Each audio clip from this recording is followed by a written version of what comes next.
And I find that, once we get conscious, or we get involved with conscious thought, we want to tear everybody down.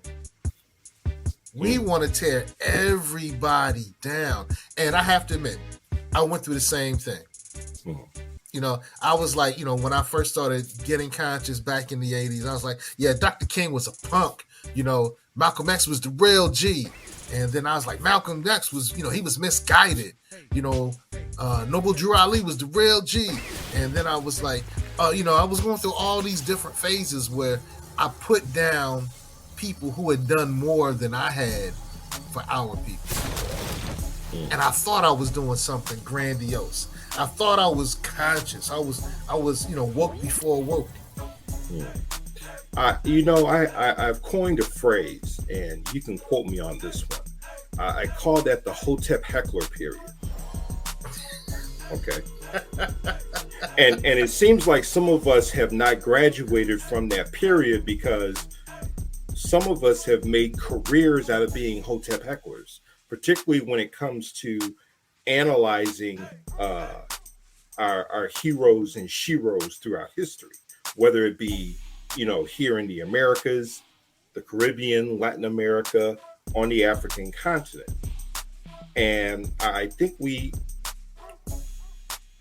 way we look at people, I always take this approach: treat everyone like a Chinese buffet, take the best, leave the rest. And we must always look at these individuals within the context of the era in which they had to operate.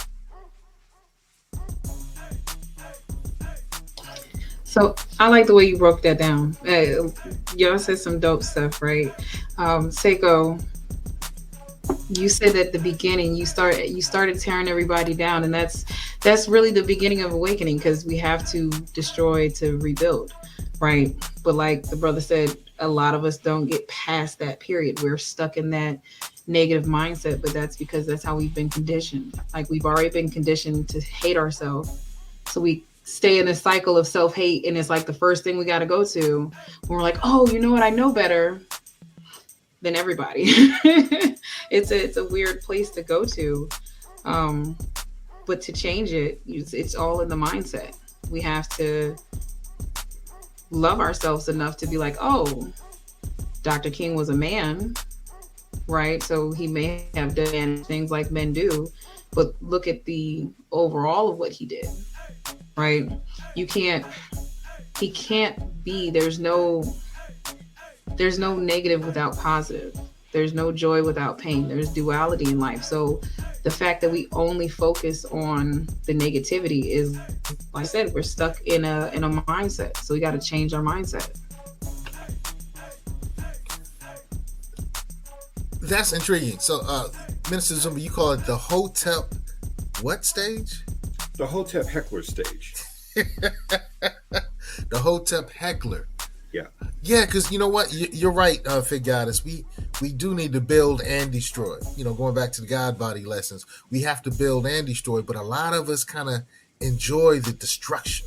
Because we've been destroyed. Think about all the negative things that were said to us, and we were conditioned to take that and be like, oh, that is who we are.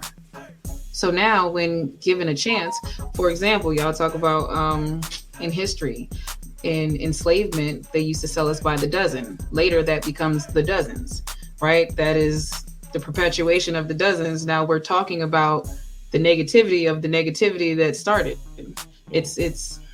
We're just conditioning ourselves to be reconditioned to do the same thing over and over again and call it something different.